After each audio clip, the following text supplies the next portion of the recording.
कुछ लोग प्यार करना तो जानते हैं लेकिन उस प्यार को निभाना नहीं जानते। लेकिन आज एक ऐसी कहानी हम आप लोगों के सामने लेकर आए हैं जहां पर प्यार किया भी गया है और प्यार को निभाया भी गया है। कुछ इस तरह से उस प्यार को निभाया गया है कि जिसने भी सुना है ना, उसकी आंखें नम हो जाती हैं और सोचने पर मजबूर हो जाता है, क्या कोई किसी से इतना सच्चा प्यार कर सकता है, वो भी अपने पति से। दोस्तों, आज की जो स्टोरी हम आप लोगों के लिए लेकर आए हैं वो उन लोगों के मुंह पर एक कड़ा तमाचा है जो लोग अपने रिश्ते को 4 महीने या 1 साल तक नहीं निभा पाते हैं। तो चलिए आपको कंफ्यूज करे बिना कहानी की तरफ ले चलते हैं। कहानी की शुरुआत होती है प्रीति झा से। दोस्तों, प्रीति झा बचपन से ही पढ़ने लिखने में बड़ी तेज होती है। प्रीति झा के पिता उसे पढ़ाते हैं, लिखाते हैं और एक सरकारी डॉक्टर बनाते हैं। प्रीति झा जब डॉक्टर बन जाती है तो डॉक्टर बनने के बाद उनकी मुलाकात एक दूसरे डॉक्टर से होती है और जिससे उनकी मुलाकात ऐसी हुई थी कि वो दोनों एक दूसरे से प्यार करने लगते हैं। प्यार उनका हो जाता है, लेकिन जैसे ही डॉक्टर साहब प्रीति झा से ज़्यादा मिलते हैं तो प्रीति झा कह देती है कि हम दोनों को शादी कर लेनी चाहिए। शादी के बाद जो होगा वो देखा जाएगा, लेकिन मैं नहीं चाहती, जो मेरे संस्कार हैं, जो मेरे परिवार का मान सम्मान है, मैं उसे ठेस पहुंचाना नहीं चाहती। हम दोनों को समय रहते शादी कर लेनी चाहिए, वरना ये समाज इस रिश्ते को बहुत बेकार नाम देगा। दोस्तों, प्रीति झा अपने पिता से बात करती है। उधर वो लड़का जो डॉक्टर साहब होते हैं वो अपने पिता से बात करते हैं और दोनों की धूमधाम से शादी हो जाती है।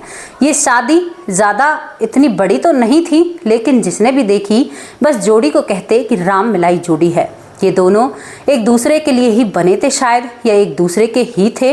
अब यहाँ पर प्रीति झा जब अपने ससुराल में आ जाती है तो प्रीति झा के सास ससुर और इसका पति ही होता है। प्रीति झा अपने ससुराल को ऐसे संभालती है कि वो नौकरी भी करती है, अपने काम को भी करती है, अपने पति का भी पूरा ख्याल रखती है और अपने सास ससुर का तो बहुत ही ध्यान रखती है। दोस्तों, नौकरी करते हुए भी सास ससुर के पैर दबाना ये बहुत बड़ी बात हो जाती है। हालांकि आज की जो हमारी बहनें हैं वो 12वीं क्लास या बीए या ग्रेजुएशन करने के बाद अपने आप को जाने क्या समझती हैं और सास ससुर को तो कुछ समझती ही नहीं हैं। सभी महिलाओं के लिए नहीं बोला है। प्रीति झा अपने परिवार को चला रही थी और बहुत अच्छे से जिंदगी कट रही थी। बताने वाले ये भी बताते हैं कि प्रीति झा जब सुबह उठा करती तो अपने पति के पैर छुआ करती और अपने पति को बहुत मान सम्मान दिया करती और कहती कि मैं अगर जीऊंगी तो तुम्हारे साथ जीऊंगी, अगर तुम नहीं तो मैं नहीं, तुम हो तो मेरी जिंदगी है, तुम नहीं तो मैं कुछ भी नहीं हूँ। यहाँ पर उसका पति भी उस पर अपनी जान छिड़कता है और उन्हें पता ही नहीं चलता। देखते देखते शादी को 4 साल हो जाते हैं और 4 साल ऐसे निकल गए मानो जैसे कल ही की बात है कि उन दोनों की शादी हुई हो। प्रीति झा जब 4 साल शादी की सालगिरह वाले दिन कहती है कि अरे तुम्हें पता है, मुझे तो यकीन ही नहीं हो रहा कि हमारी शादी को 4 साल हो गए। दोनों गले मिलते हैं, पूरे परिवार का आशीर्वाद लेते हैं।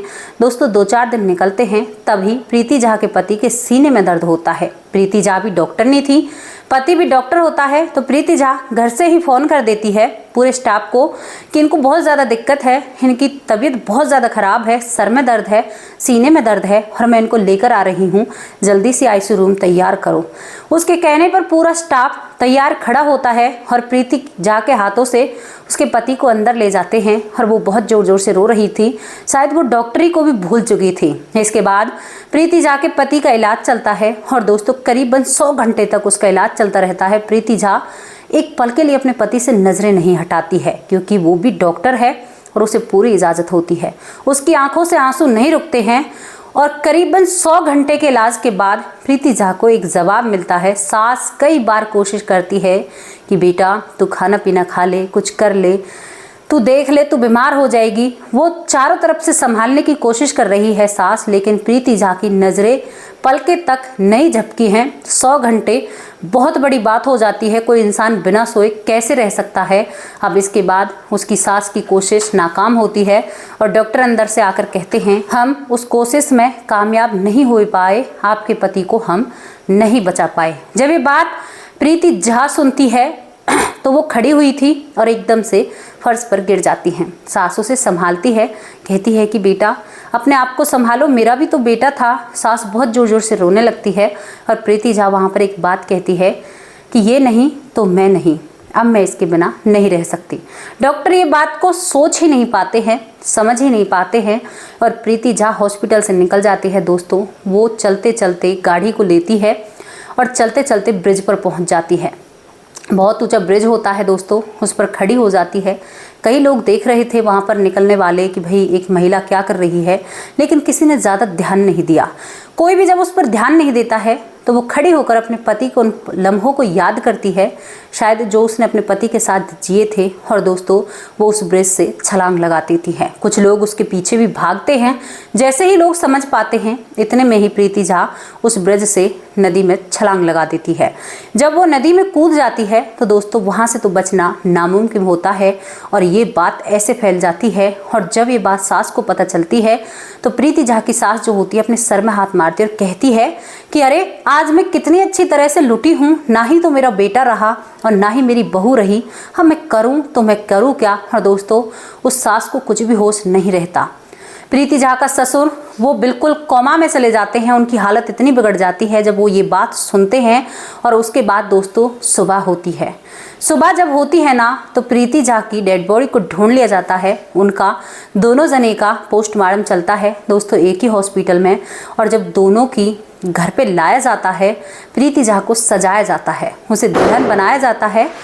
और प्रीति झा के पति की जो अर्थी होती है वो एक साथ घर से निकलती है। दोस्तों, जिसने भी ये मंजर देखा था उसकी रूह कांप उठी थी और बस किसी के आंसू रुकने का नाम नहीं लेते हैं। प्रीति झा की सास जो होश में आती और बेहोश हो जाती, अपनी बहू से लिपटकर बहुत रोती है, लेकिन उसके हाथ में कुछ भी नहीं था। दोस्तों, प्रीति झा ने, हालांकि हमने ये नहीं कहा कि प्यार ऐसे निभाइए, लेकिन प्रीति झा ने शायद अपने पति से बेइंतहा मोहब्बत की थी और उसका जीता जाता सबूत अपने आप को इस दुनिया से ही विदा कर दिया था। ये वो पत्नी थी जो कलयुग में सती कदम रखती है। एक सती प्रथा जो हमारे देश में थी दोस्तों, आज इस महिला ने उस प्रथा को जागृत कर दिया और उस प्रथा को सबके सामने लाकर रख दिया। ये वो महिला थी जो शायद आज के दौर में नहीं थी। ऐसी महिलाएं आपको नहीं मिलेंगी, बहुत कम देखने को मिलती हैं। देवी का रूप होती हैं। हालांकि हमने देवी का दर्जा दे दिया है, लेकिन किसी से ये नहीं कहा है कि प्यार निभाने के लिए आप अपनी जान दे दें। दोस्तों, इनका एक भी बच्चा नहीं होता है और प्रीति झा अपने पति के साथ लाल जोड़े में अग्नि में विलीन हो जाती है। ये कहानी यहाँ पर खत्म जरूर हो जाती है, लेकिन लाखों दिलों में ये राज करती है और लाखों सोए हुए दिलों को जगा कर जाती है कि अरे, तुम क्या रिश्ते निभाओगे। रिश्ते निभाने तो इन बरखुरदार से सीखिए जो इन्होंने रिश्ते निभाए। अरे, तुम क्या डोर खींचोगे, क्या डोर जोड़ोगे।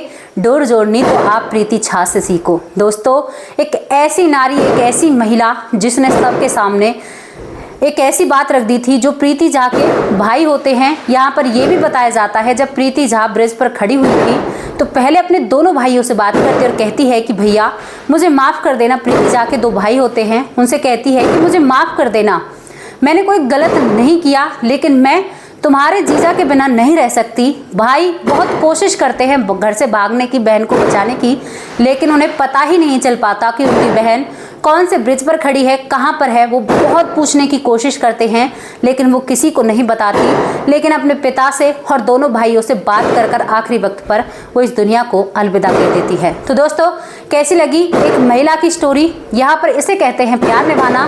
तो जो भी आपकी राय हो कमेंट बॉक्स में अपनी राय जरूर रखना। कल फिर हाजिर होंगे किसी सच्ची और अच्छी स्टोरी के साथ। तब तक के लिए नमस्कार, जय हिंद, जय भारत।